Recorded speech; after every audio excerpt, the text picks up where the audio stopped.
Earth sign, Capricorn, Taurus, and Virgo. Kumusta po kayo guys? Okay, so Earth sign, maraming salamat po sa walang sawang pagsubaybay sa ating mga reading. And kung kayo ay bago pa lang sa ating channel, mag-subscribe na po kayo guys and i-click mo na rin yung ating notification bell para lagi po kayo guys updated sa ating mga bagong upload. So tingnan natin, Earth sign, ano ba ang inyong gabay? Gabay po ni Earth sign, Capricorn, Taurus, and Virgo. Gabay po ni Earth sign. So, meron po tayong King of Wands. Earth sign. Magpapaka-busy ka ngayon. The Sun. Wow. Nakakatuwa yung energy mo. I think nakaka-feel ka ngayon ng excitement. Meron akong pagkikita na nakikita rito, guys. I think meron kang tatagpuin or may mga kikitain ka dito, mga friends. May celebration na nagaganap dito, guys. So, parang mas pinagtutuunan mo ng pansin tong bagay na to, no? Four of Wands, nakikita ko, may pagpaplano rin about sa pagkikita. Oo. Ayan. So, parang chill lang muna. Relax lang muna. The Sun, moment to para sa inyong dalawa. So, I think patungkol to sa relationship yun ng person mo. May moment dito. Baka may date kayo. Ngayon, no, may date kayo ng person mo. Or pwedeng may pag-uusap ulit sa inyo. Or pwedeng nag-uusap naman kayo, meron lang kayo guys pinaplano rito. Tignan natin guys, ano tong King of Wands. Pero alam nyo guys, yung King of Wands na yan, more on action yan So I think, ikaw, meron kang pinagtutuunan ng pansin ngayon. And hindi mo lang siya basta iniisip, no? Ginagawa mo talaga siya. Kumbaga, iniisip mo tapos, puro action ka rin. Okay, King of Wands. Tingnan natin. Ano po itong King of Wands?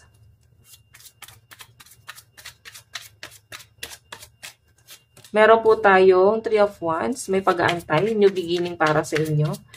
Parang ready ka dito. Parang malayo ang pupuntahan ng mga earth sign. Diba? Patungkol to guys sa trabaho. Siguro opportunity to para sa inyo guys. Okay, sacrifice para sa'yo na magtrabaho sa malayo. And nakikita ko na gusto mo rin mag-explore. Gusto mo rin mag-enjoy dun sa malayo guys. King, Knight of Pentacles. So, nakikita ko sa'yo dito, patungkol lagi to sa pera. Okay? And susunggaban mo na tong opportunity na to, guys. Kasi, parang manghihinayang ka din kung hindi mo siya igagrab Okay? So, I think meron kang paglayag. Ano ba to? May mga seaman ba dito? Ayan, may mga barko kasi. So, pwedeng tawid dagat or pwedeng abroad. Ito yung inaantay nyo, guys. Or pwede meron ka inaantay na visa kasi nga magta-travel ka sa malayo. O iba sa inyo guys, pwede magbabakasyon. Okay? Kasi patungkol siya sa work guys. And I think na-excite ka dito sa bagay na to. Tignan natin ano tong The Sun. Ano po itong The Sun?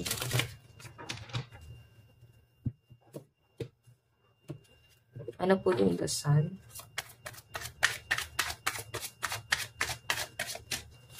Meron po tayong Eight of Cups.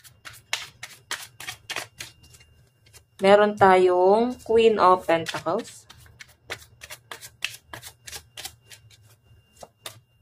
Meron tayong Six of Wands. Okay, so alam nyo guys, sa pinapakita sa akin dito, The Sun, merong feelings dito na tinatalikuran mo. Parang nanghinayang ka din doon sa bagay na yun, guys. Kasi opportunity siya para sa iyo Pwedeng meron ka manliligaw na or pwedeng meron ka nililigawan na may potential naman pero tinalikuran mo. Hindi mo tinanggap sa sarili mo. Okay? So parang sa tamang panahon yung sinasabi sa akin dito. Kumbaga, hindi ba para sa inyo? Kung para sa inyo, parang sa tamang panahon na lang. Okay, so ngayon, Queen of Pentacles yung energy, tapos ikaw naman si Six of Wands. So maraming opportunity ang dumarating sa'yo. May isang tabi mo muna ngayon yung connection mo sa person na to. Tatalikuran nyo muna parehas itong relationship na to. Okay, The Sun, pero yun nga, may connection pa rin. Ni-stock pa rin, nakita pa rin yung galaw. Ano tong Four of Wands? Ano po yung Four of Wands?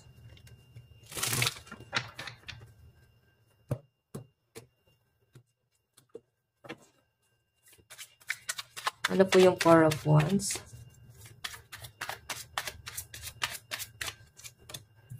Wow, the lovers. Diba? May pagkikita sa inyo guys ng person mo. Death and revert. So, I think, past person na maaaring maayos niyo po ulit itong relationship na to. Kumbaga, magkakaroon ulit ng bagong connection sa inyong dalawa. May mag-o-offer. So, I think, meron isa dito manunuyo para maayos tong connection na to. Kung nagkaroon kayo ng hiwalayan guys, nakikita ko na para bang may babalik. Okay?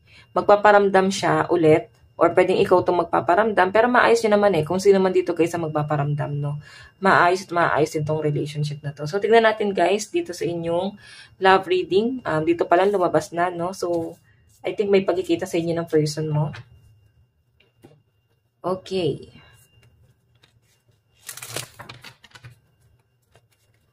Love situation.